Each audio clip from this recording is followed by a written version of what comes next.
to the Cairo Secure Look to the Children show. I am your host for today, Monica Berger, and I am welcoming you to my not a fireside chat, but we're going to actually do a wheelchair side chat today. Say that that's a lot of bundle to say wheelchair side chat.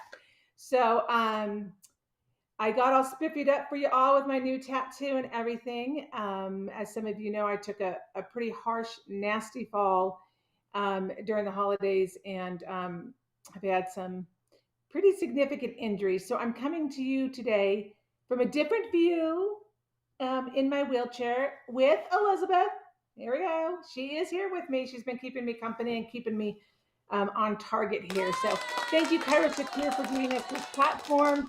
And hopefully we can bring you some great pearls today. We are going to talk about the mob boss. Yes, the mob boss, the microbiome of the baby. Yay! Because it's all about poop, Elizabeth, right? It's all about poop. Yep, it's all about poop. So a couple of reasons I wanted to do this topic is I get pinged a lot on social media about, what do we do for constipation? I've been doing everything. The baby's still constipated. Formulas. Does a baby need probiotics if they were had a vaginal birth? All these different questions. So I want to touch on some of those, but I also want to bring forth an ever increasing concern about the microbiome of the baby. And the reason I'm doing it now is because of the last 2 years we've all been in and what we are seeing with the offspring of the little fiddle farts due to the stress from the pandemic. And one of the things we are seeing more and more is the fact that at least in the United States, there is more evidence of preterm births. And this is a significant thing that we need to be mindful of.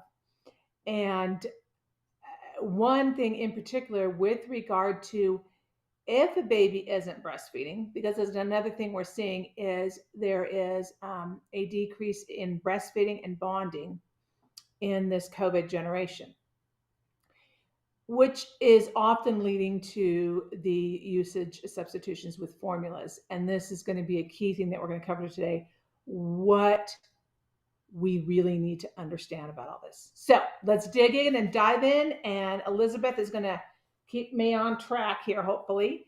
I did have a concussion and whiplash, so my brain is getting back on track. So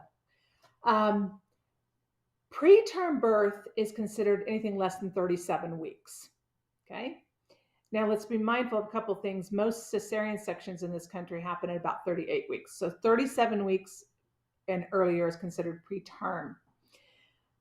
There's a lot of development that happens in those last few weeks, and primarily the development of the autonomic nervous system, i.e. vagal tone. So number one, keep that in your back brain burner about vagal tone not being fully on board with the preterm birth. Okay. Preterm birth is very much associated with low birth weight. These two and low birth weight is considered about 3.5 pounds or less. Both of those factors are two of the most studied factors with regard to overall health development, mental health, physical health, metabolic health over the lifetime of that individual. Those two factors, low birth weight and preterm birth. The biggest concern with a preterm birth or low birth weight situation is this thing called necrotizing enterocolitis. Big words, right? Necrotizing enterocolitis. This is associated with 5 to 12% of low birth weight infants.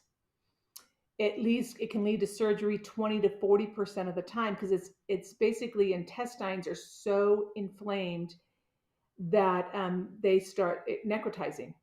Okay, it can lead up to death in 25 to 50% of cases. These are some significant numbers that we need to be mindful of.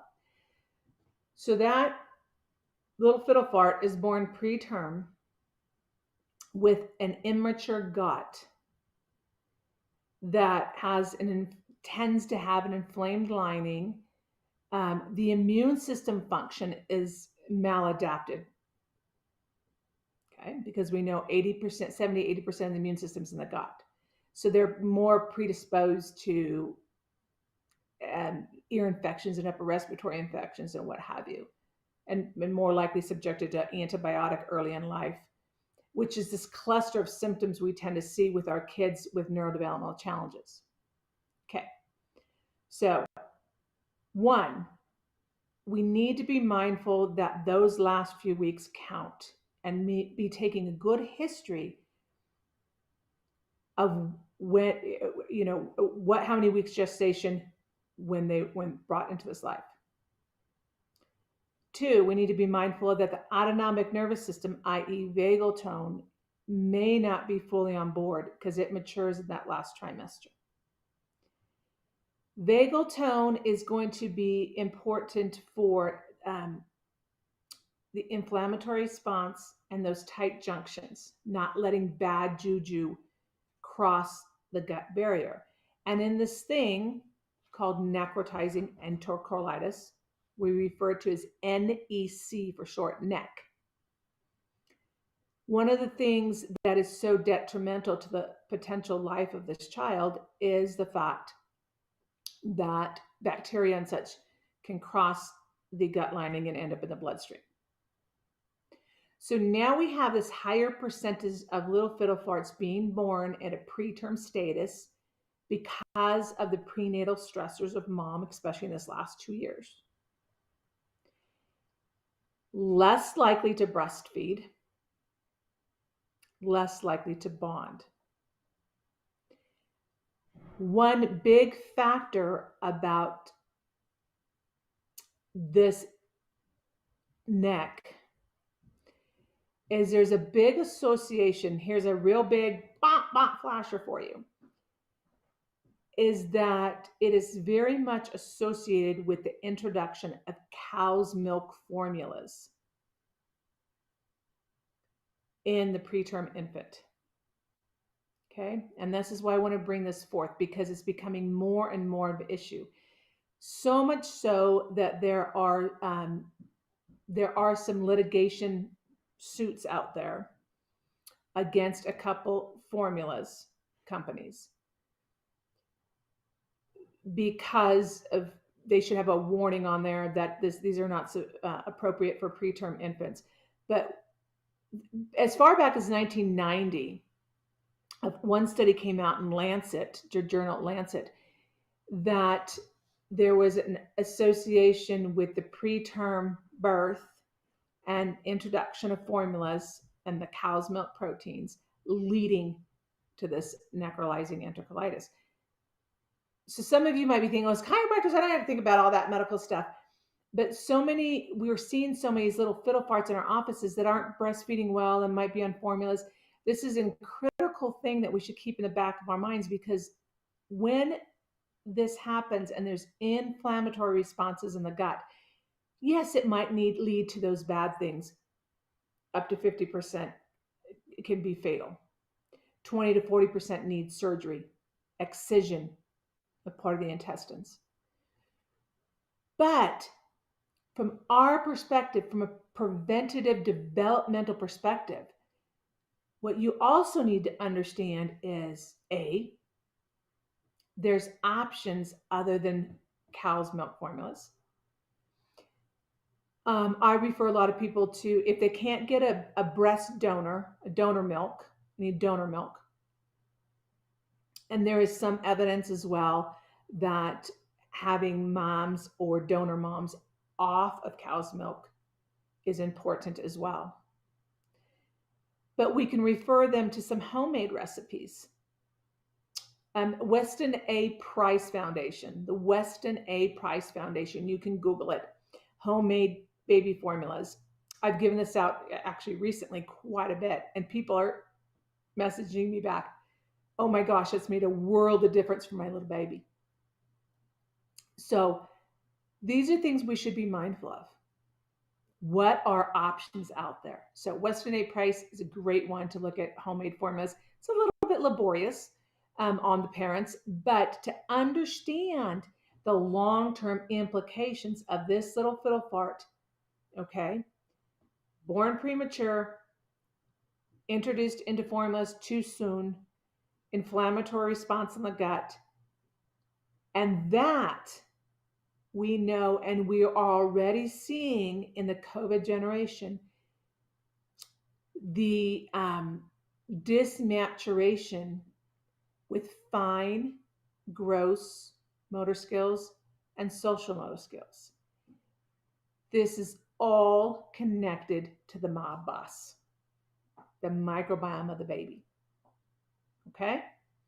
So if we see this paradigm, we also need to be heads up thinking, all right, what are some potential derailment of the trajectory of development of this little fiddle fart down the road? So the next thing, so I want you to keep in mind, preterm, 37 weeks or less. Low birth weight in the literature is about 3.5 pounds or less. Okay. Those two are the biggest factors in the trajectory of life, overall health of that individual. Let's not get cows based formula, cow's milk. Let's look at alternatives. When it comes to probiotics, I get this question a lot.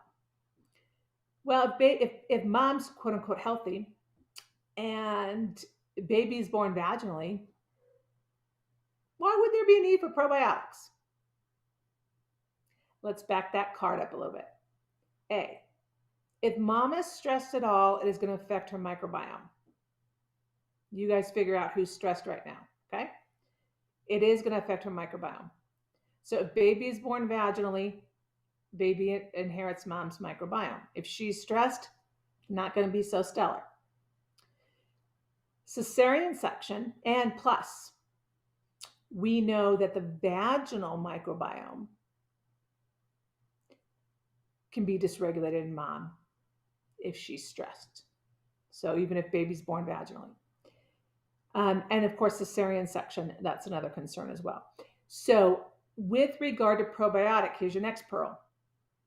Please be mindful of looking at probiotics, especially if you have a preemie, that are not milk-based, okay? No cow's milk in there. No cow's milk, all right? So look at that for your prebiotics.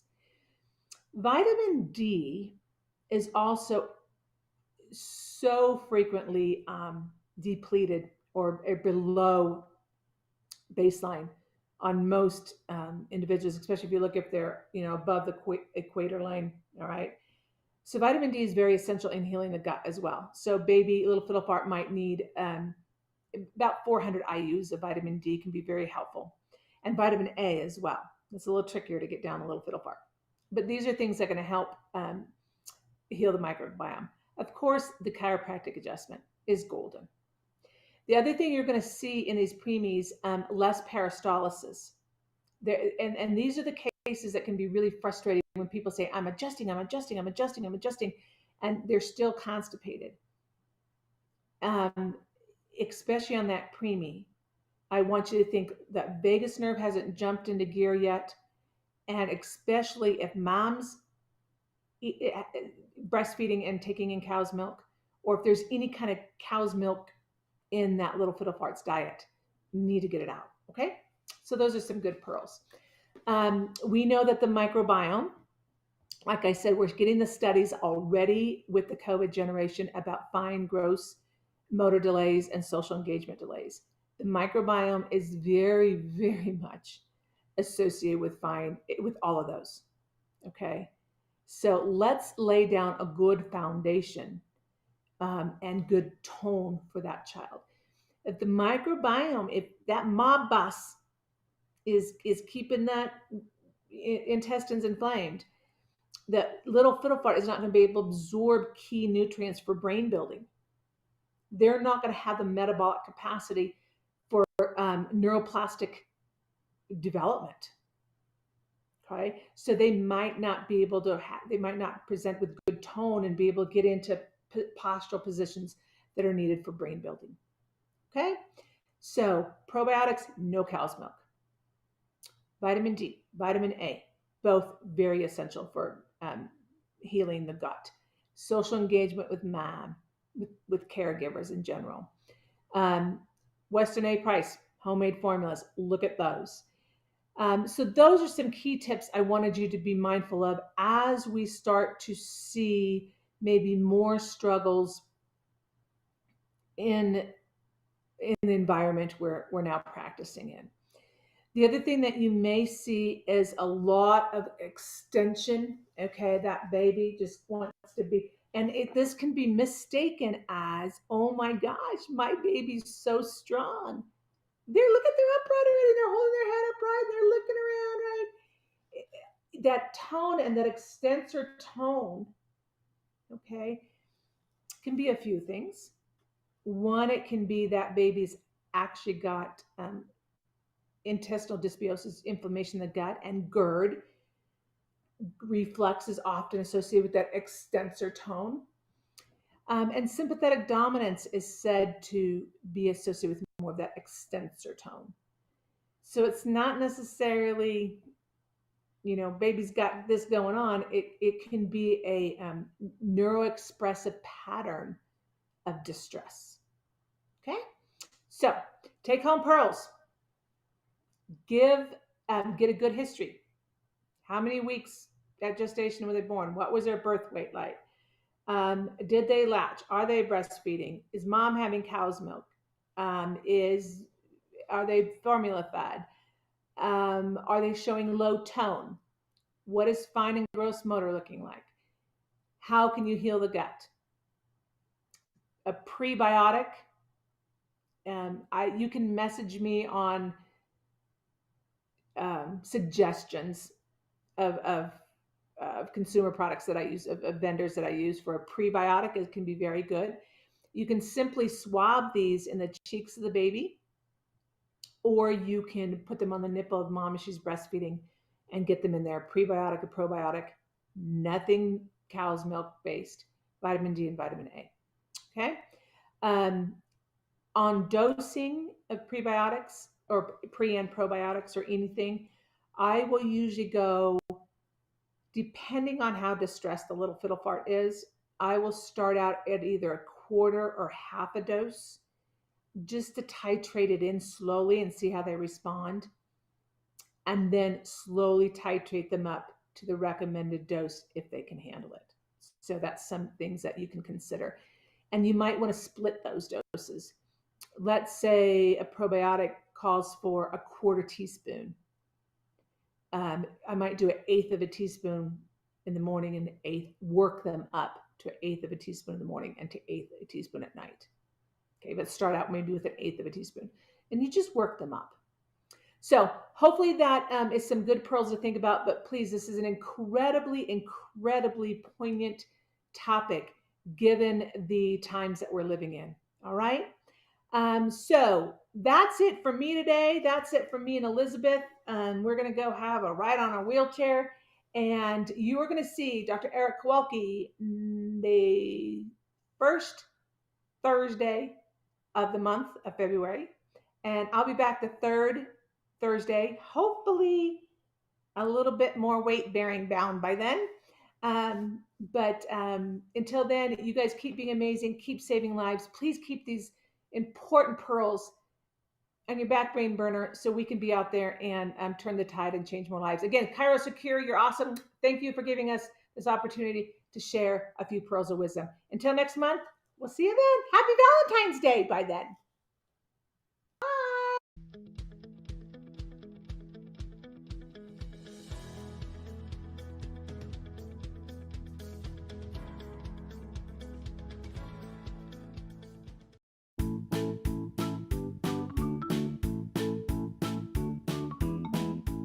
Today's pediatric show, Look to the Children, was brought to you by ChiroSecure.